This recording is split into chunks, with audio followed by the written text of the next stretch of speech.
भारत ने अपनी foreign policy में एक मेजर चेंज करते हुए साल 1992 में इजराइल के साथ फुल डिप्लोमेटिक रिलेशंस की शुरुआत की थी।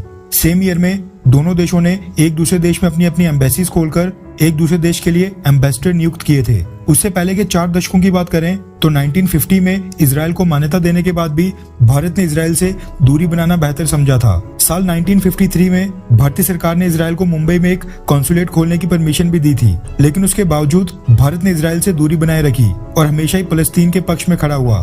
साल 1982 की बात है।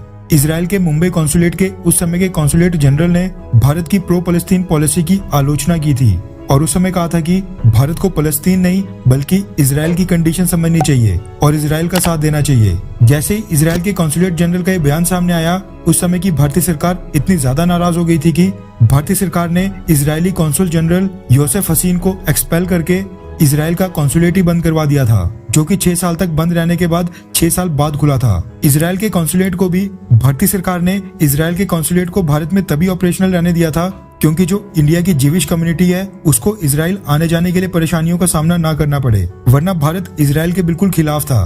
वो ऐसा दौर था जब भारतीय सरकारें इजराइल के प्लेयर्स को अपने यहाँ पर स्पोर्टिंग इवेंट्स में आने की परमिशन नहीं दिया करती थी। तो कभी हमारी नेशनल स्पोर्ट्स टीम के प्लेयर से कहा जाता था कि वो इजराइल के खिलाफ नहीं खेलेंगे। 1992 से पहले इस तरह के कई सारे इंसिडेंट्स हुए हैं जब इंडिया ने इजराइल को टारगेट किया था, लेकिन वो सारी बातें पीछे छोड़कर 1992 के बाद इजराइल और इंडिया आज की डेट में बेहद ज्यादा क्लोज आ रहे हैं। प्राइम मिनिस्टर नरेंद्र मोदी और पिछले इजरायली पीएम बेंजामिन नेतन्याहू ने अपने अपने कार्यकाल में भारत और इजराइल को और भी ज्यादा करीब लाने का काम किया है। साल 2017 में प्रधानमंत्री मोदी इजराइल जाने वाले भारत के पहले प्राइम मिनिस्टर बने। उसके बाद से भारत और इजराइल न सिर्फ एग्रीकल्चर और वाटर कंजर्वेशन बल्कि डिफेंस सेक्टर में भी बहुत ही ज्यादा कोऑपरेट कर रहे हैं। जिस तरह से भारत और इजराइल के रिलेशंस में एक टर्न अराउंड देखने को मिला है, उसको देखकर ऐसा लग रहा होगा कि मोदी सरकार ने फलस्तीन को इग्नोर करना शुरू कर दिया है, लेकिन ऐसा बिल्कुल नहीं है। भारतीय सरकार का इजराइल और फलस्तीन के बीच का बैलेंसिंग एक्ट अभी भी जारी है। रेफरेंस के लिए आपकी स्क्रीन के ऊपर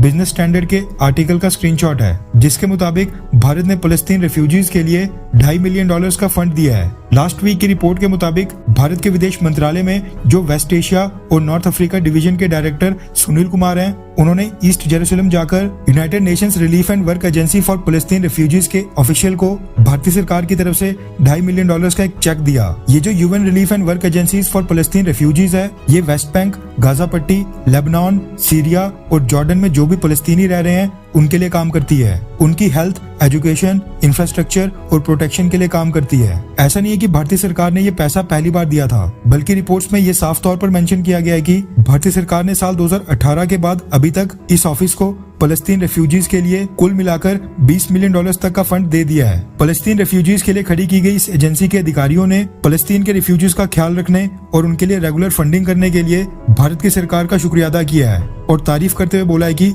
वो आशा करते हैं कि इस तरह की फंडिंग आगे भी जारी रहेगी। आज की डेट में बेहद कम देश ऐसे बचे हैं जो इस एजेंसी को लगातार फंडिंग दे रहे हैं। इस साल जनवरी महीने में इस एजेंसी ने फलस्तीन रेफ्यूजीज के लिए दुनिया भर के देशों से $1.6 बिलियन की मांग की थी। खैर, आपको क्या लगता है कि क्या फलस्तीन के रेफ्यूजीज के लिए फंडिंग देकर भारतीय सरकार सही कर रही है, हाँ या फिर ना?